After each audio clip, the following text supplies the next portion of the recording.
Kelajak yulduzlari nomi ostidagi 67 ta oilani 160 ta farzandlariga bayramona dasturxoni hamda bayramona dasturi hozirlik ko'rildi. Azizlar, bugun Vaqf Xorazm filialida katta bayram, katta tantana.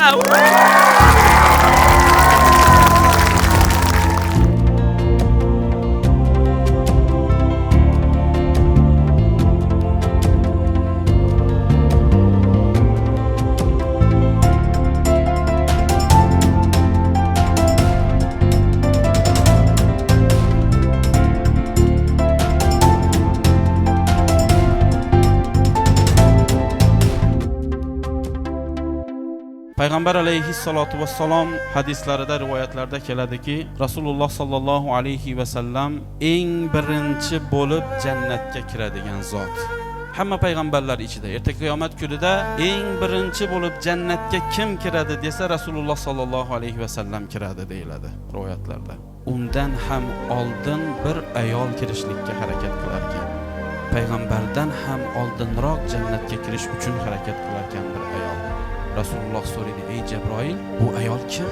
Jabroil alayhissalatu vassalom aytdiki, "Bu 3 ta yetim bolani tarbiyalab, Allohni taniydigan qilib, chiroyli qilib, kami ko'stini qilib bergan Allohning itoatidagi ayoldir" dedi. Matonat shunga yarasha, xizmat shunga yarasha, unga beriladigan ajr ham shunga yarasha azizlar. Alloh tabarak va taolo mana bu viloyatimizdagi barcha onaxonlarimiz shunday ajrga, shunday muvaffaqiyatga arziydi aslida. Shu bilan bir qatorda mana bu yerda o'tirgan onaxonlarimiz ham. Payg'ambar alayhissalatu vassalom bizga nozil qilgan din aslida ikkita xislatga qaytib keladi deydi ulamolar aytadi.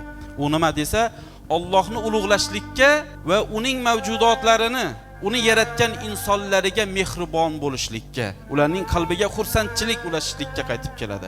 Hamma amr va nahiylar shunga bog'liq deyiladi. O'ynang, kuling, yayrang, yeng, iching, maza qiling. Tadbirimizni ochiq deb e'lon qilamiz. Sog' salomat bo'lingizlar. Assalomu alaykum va rahmatullohi va barakatuh.